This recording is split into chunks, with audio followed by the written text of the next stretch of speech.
I think what's exciting about the 40th anniversary of the Rockwell is that they brought in us to curate the show.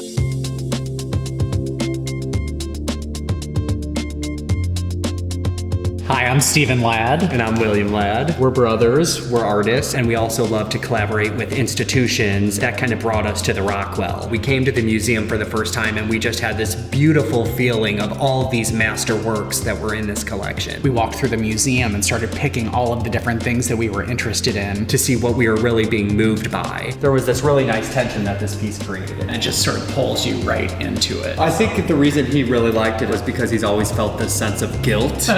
We would be looking at a work of art and there was always this story behind how those objects came into the collection. It was a very natural transition for us to start thinking about the 40th anniversary of the Rockwell as 40 stories. We have a studio in Manhattan and we're there working every single day. People have extreme emotions, I think, when they see their work, especially in a museum setting. Overwhelming and just kind of like, how did you do this by hand?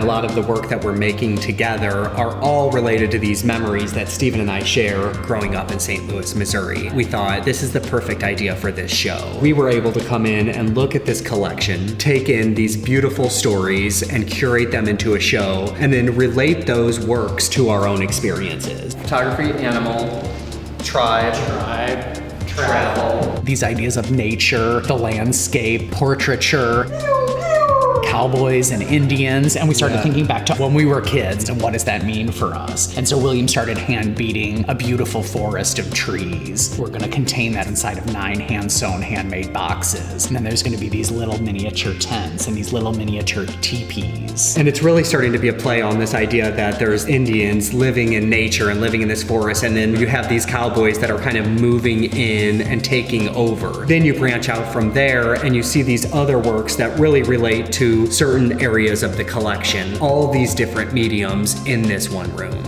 I think the Rockwell is undergoing a major transformation right now, and it's really exciting to see. You're gonna see how 2 contemporary artists can make works that completely relate to works that were being made very early on in American history. We're very used to telling our own story, but now we're having an opportunity to tell someone else's story, and we're finding that it's not just the Rockwell story, but it's really the story of an American experience.